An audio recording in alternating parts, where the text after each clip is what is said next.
Another question is related to the new malls that have appeared in Richmond all the way through I guess mostly through the mid 90s, early to mid 90s through to now. People say, oh, well, the old Chinatown's kind of passé. That's been done. We have the new Chinatown now, which is out in Richmond. And I think that just reflects a fundamental misunderstanding when it comes to what Chinatown actually means. Chinatown really is a reference to urban spaces that were created through the 19th century as safer places for new migrants coming into a hostile social, political, economic climate. And its Chinatowns are bound up with that history. New retail outlets catering to a specific demographic aren't Chinatowns; they're malls. And I don't wish to denigrate those interesting spaces that sell interesting foods and magazines, books, medicine, travel, and many other things that are valuable and interesting for the people who live there and who visit these spaces. But all I'm trying to say is that mixing up the term Chinatown with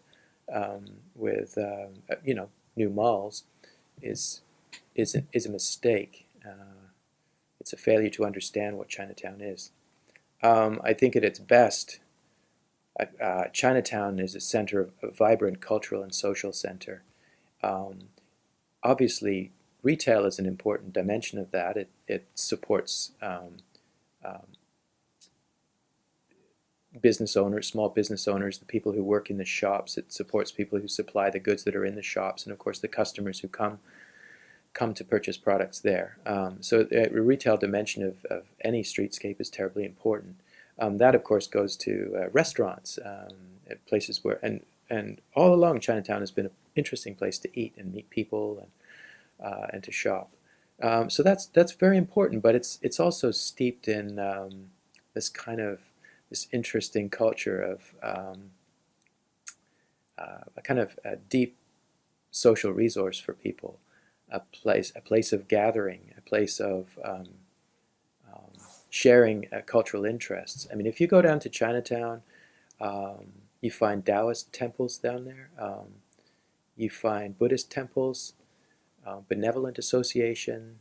You find clan associations, people upstairs playing mahjong and socializing, sipping tea, reading newspapers. All kinds of interesting activities are going on down there. That's Chinatown, and I think for Chinatown, another issue as well. Why is it important? But how's it going to continue?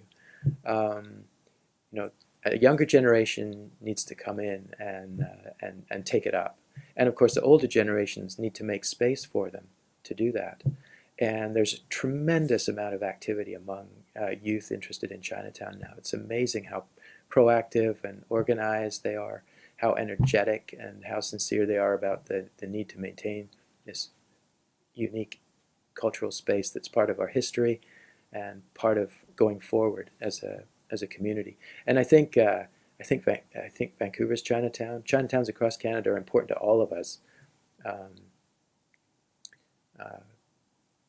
From all backgrounds, whether you're of European heritage like myself, I mean, I'm an immigrant from the UK, or whether you're from South Asia or wherever you've come from, it's part of the interesting cultural landscape of Vancouver and Canada, of course. So I think I'll stop there. I've covered a lot of ground. Yeah, Vancouver's Chinatown is a core of it's really important for Cantonese opera too, right? It's a big it's an important part of what goes on here. Maybe a lot of people don't know about that.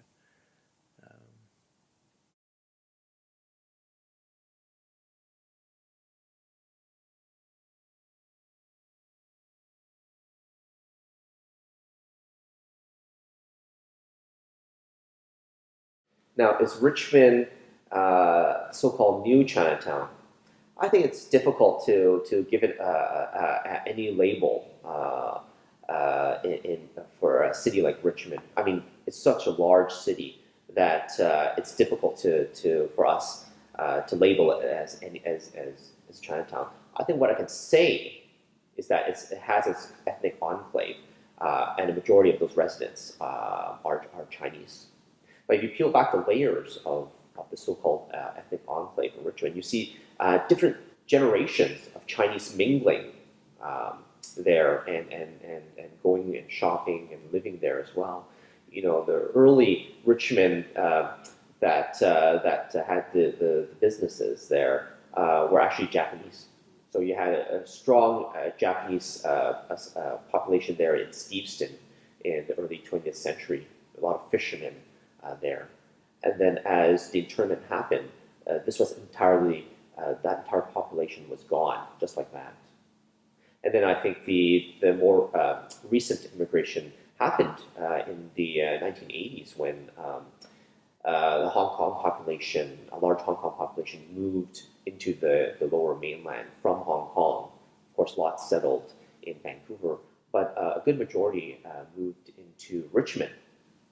So that early generation of Chinese immigrants, if we can call that the early ethnic enclave there, was Hong Kong Chinese. But then you see in the 2000s, it moved increasingly into our particular decade in 2010 and after. You see a large Chinese population from mainland China that has arrived. So this Chinese population is very different in both culture, language, even the writing system, very different from the Hong Kong Chinese population. Of course, to the mainstream society, who are not familiar with this history, wouldn't really talk about it. To them, it's only Chinese. But we've got to look at the history and also look at the social and political climate as well, and see that the Chinatown and Chinatowns, as we know it, not only in Vancouver and Richmond and across Canada and North America, also is very connected to the global diaspora, global Chinese diaspora as well. So I think it's a very complicated question. It's a very packed answer that we have to look at in terms of what is the Chinatown that we know of it, particularly in Richmond.